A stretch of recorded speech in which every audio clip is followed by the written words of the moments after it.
In the last video, I finished off by uploading a picture of my product onto the listing form here. One thing I should mention about pictures is to make sure it's a really good picture. Because as they say, a picture speaks 1,000 words. If your picture looks dull, less people are going to be interested, it's going to attract less attention, and it's just not going to grab that emotion or fire in people that will want to bid it up. So with a dull picture, you'll just get less bids and a lower selling price. If you like, you could take multiple pictures of your item and then select the best ones that you'll upload to your listing form. But let's move on to the description here.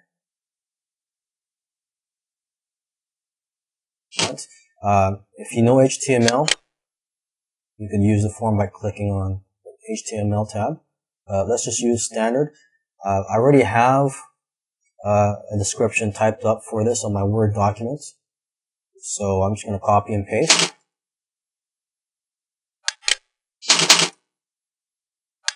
Okay, so everything looks good. Next up is the listing designer. Okay, if you want to add a certain design to your auction, you want to make it more attractive and have a layout for your pictures, this is what you would use. And as you can see on the right here, you can see what it will look like. You can even preview it. This is optional, it's 10 cents. I'm not going to use it for this listing. Most listings, I don't even use a listing designer, just because I like it to be clear and easy to read. I don't want any distractions.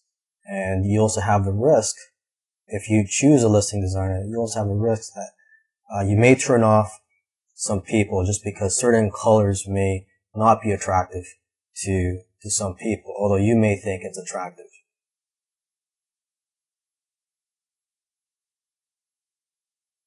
Okay, so for the visitor counter, this is where you can place a counter on the bottom of your listing, and you can see how many hits you have, how many people have viewed your listing.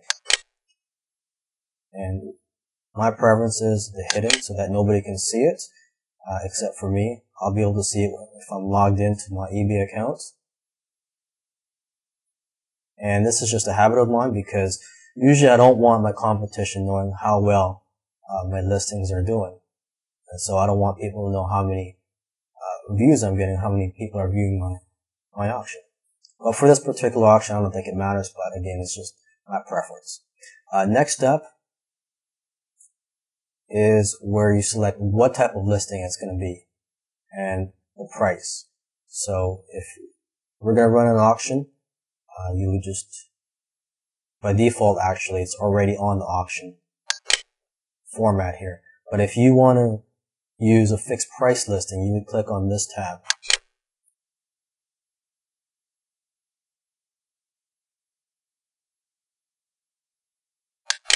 Okay, but I'm going to use an auction for this product.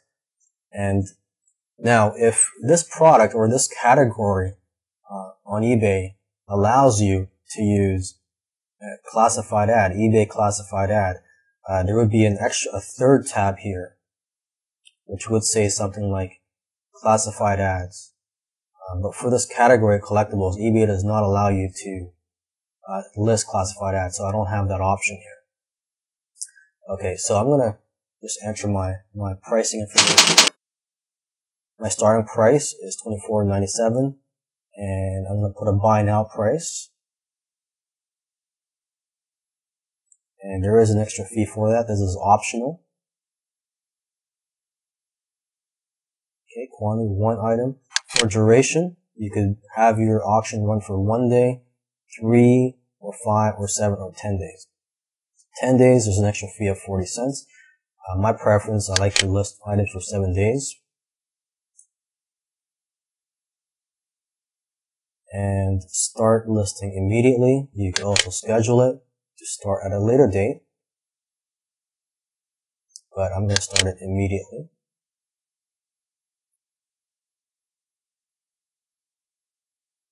Okay, and eBay gives you more options. and which I don't really use. So let's go down to this section right here where it says decide how you like to be paid. Okay, PayPal is selected. My PayPal email address is on here. And next step is the shipping information, which I'll cover in the next video.